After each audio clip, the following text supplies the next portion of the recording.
तो ये थी त्वचा रोग के कारणों की पड़ताल करते एक ज्ञानवर्धक रिपोर्ट। आइए बातचीत की शुरुआत करते हैं और सबसे पहले डॉक्टर रामचंद्र जी, मैं आपसे जानना चाहूँगी, जिस तरीके से हम बात कर रहे हैं कि स्किन प्रॉब्लम्स की, आमतौर पर वो कौन कौन सी समस्याएं होती हैं या फिर कहें वो संकेत होते हैं जिन्हें हम कई बार ध्यान नहीं देते, लेकिन आगे चलकर वो बड़ी समस्याओं में तब्दील हो सकती हैं, जिन्हें हम त्वचा रोग या स्किन प्रॉब्लम से जोड़कर देख सकते हैं? देखिए, मैं सबसे पहले किसान भाइयों को बताना चाहता हूँ कि जो गांव और देहात में जो लोग रहते हैं उन सभी को कि कोई भी रोग छोटा रोग नहीं होता, चाहे वो स्किन से संबंधित है और चाहे किसी और सिस्टम से संबंधित है। तो अभी इन रोगों के बारे में बात करने के लिए मैं कैटेगराइज करना चाहता हूँ। एक तो जो इस टाइम मौसम चेंज हो रहा है, धूप बहुत ज़्यादा हो गई है, पसीना भी आने लगा है, और मेरे जो किसान भाई हैं वो ज़्यादातर इस टाइम या तो फसल की कटाई में बिजी हैं, या फिर फसल की जो है उसकी मशीन से जो फसल होती है उसको लेने के लिए बिजी है। तो उस टाइम मशीन लगती है, मशीन में फसल को काटा जाता है, धन को अनाज को लेने के लिए, मोटा अनाज को लेने के लिए, चाहे वो ज्वार है, चाहे मक्का है, चाहे बाजरा है, गेहूं का भी समय है, चने का भी समय है। तो एक तो ये है, दूसरा मौसम बदल रहा है, तीसरा मेरे जो किसान भाई हैं वो ज़्यादातर धूप में काम करते हैं जी। इन तीन चीज़ों को लेकर के एक तो बहुत ज़्यादा पसीना आने लगता है, और पसीना आने से शरीर के अंदर पानी की कमी हो जाती है, ऐसे चमड़ी के अंदर भी पानी की कमी हो जाती है। तो जो पसीना आता है उससे कुछ प्रॉब्लम होती हैं, उससे स्किन से संबंधित बीमारियां होती हैं। एक बहुत तेज धूप से स्किन से संबंधित बीमारियां होती हैं। और फिर तीसरा, जब ये दोनों चीज़ें इकट्ठी हो जाती हैं तो एक संक्रमण जैसे कि विषाणु, कीटाणु, जीवाणु और कुकुरमुत्ता जैसे इन्फेक्शन स्किन में ज़्यादा हो जाते हैं जी। और फिर कुछ ऐसी बीमारियां हैं जो मेरे किसान भाइयों को पहले से ही होती हैं, उनके बारे में उनको पता है, डायग्नोसिस भी पता है उनको कि एक्जिमा है या सोराइसिस है या विटलाइगो है या कोलेजन वास्कुलर डिजीज है। ये सब कुछ बीमारियां धूप से ज़्यादा होती हैं। जैसे कील मुहासे, वो भी धूप से ज़्यादा हो जाते हैं। जैसे ऐसे ही चेहरे के ऊपर कुछ रंगत होती है, लाली होती है, या तो कील मुहासे की वजह से या फिर किसी और बीमारी की वजह से, वो जो लालिमा होती है वो भी इस मौसम में ज़्यादा हो जाती है जी। तो ये 4 तरह के प्रॉब्लम्स हैं जो मेरे किसान भाई आजकल फेस कर रहे होंगे। इनसे मैं धीरे धीरे करके एक एक करके प्रॉब्लम को फेस करूंगा और बताऊंगा जी। बिल्कुल। और देखिए, अब सर ने बहुत अच्छे से, रामचंद्र जी ने बताया कि एक कैटेगराइज किया है कि किस किस तरह की समस्या खास तौर पर इस मौसम में हो सकती है, जब हम देख रहे हैं कि गर्मी लगातार बढ़ रही है, ताप बढ़ रहा है, और इसका असर हमारे जीवन पर भी पड़ रहा है, हमारी त्वचा पर, हमारी जो चेहरा है उस पर भी इसका प्रभाव देखने को मिलता है।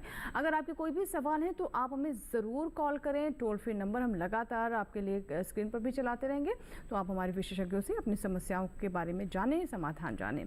और यहाँ पर हम अब बात करते हैं आयुर्वेद के बारे में। तो सर, आयुर्वेद, जैसे सर ने समस्याओं को कैटेगराइज किया, वही उसी तरीके से आयुर्वेद बताता है कि आपकी प्रवृत्ति किस तरह की है। तो क्या इसका भी प्रभाव, हम इससे भी हम त्वचा को जोड़कर देख सकते हैं, त्वचा की जो सेहत है जी, निश्चित रूप से, पित्त, कफ जो हम कहते हैं उसे, निश्चित रूप से वात, पित्त, कफ, इसे आयुर्वेद में त्रिदोष के नाम से जाना जाता है। इसको थोड़ा संक्षेप में समझना आवश्यक है। हमारी संपूर्ण सृष्टि पंच महाभौतिक कही जाती है, अर्थात क्षितिज, जल, पावक, गगन, समीरा, 5 महाभूतों से हमारी पूरी संपूर्ण सृष्टि का निर्माण होता है, जैसा आप किसान भाई सभी जानते हैं जी। इनमें पृथ्वी आधार रूप में होती है और आकाश शून्य के रूप में मानते हैं, लेकिन बचे हुए 3 वायु, जल और अग्नि, ये सक्रिय तत्व माने जाते हैं यूनिवर्स में। इसी तरह से हमारे शरीर में, हमारा शरीर भी पंच महाभूतिक संगठन है, 5 महाभूतों से बना है। इसमें भी जल, अग्नि और वायु, 3 महाभूत प्रधान रूप से सक्रिय तत्व माने जाते हैं। इन्हीं को आयुर्वेद में, आयुर्वेद के मनीषियों ने वात, पित्त, कफ कहा गया। जैसे वायु को वात, अग्नि को पित्त और जल को कफ कहा है जी। इन तीनों के प्रोपोर्शन प्रत्येक शरीर में भिन्न भिन्न हो सकते हैं, और उनके प्रोपोर्शन के आधार पर ही उनकी तासीर का निर्धारण होता है, जिसे प्रकृति कहा गया है। जैसे समझें, इन्हीं के आधार पर उसकी पहचान होती है। जैसे उदाहरण के तौर पर वात प्रकृति का व्यक्ति, जिसके शरीर में वायु का कंटेंट ज़्यादा है, उसकी त्वचा रूखी होगी, तासीर में ठंडी होगी। इस तरह के लोगों को मॉइस्चराइज़र का प्रयोग करने पे आनंद मिलता है। तेल से मालिश करने पे उनको सुख की अनुभूति होती है। इसी तरह से पित्त प्रकृति का व्यक्ति, इसकी त्वचा थोड़ी चिकनी होगी, तेली होगी, ऑयली स्किन होती है, और इस तरह के जो लोग हैं उनकी त्वचा सन रेज के प्रति सेंसिटिव होती है और उनको सनस्क्रीन का प्रयोग ज़्यादा करना पड़ता है। इसी तरह से कफ प्रकृति का व्यक्ति, उसकी त्वचा मोटी होती है, थोड़ी चिकनी होती है, मुलायम होती है, और इस तरह के जो लोग हैं उनकी स्किन में वाटर रिटेंशन की संभावनाएं ज़्यादा होती है।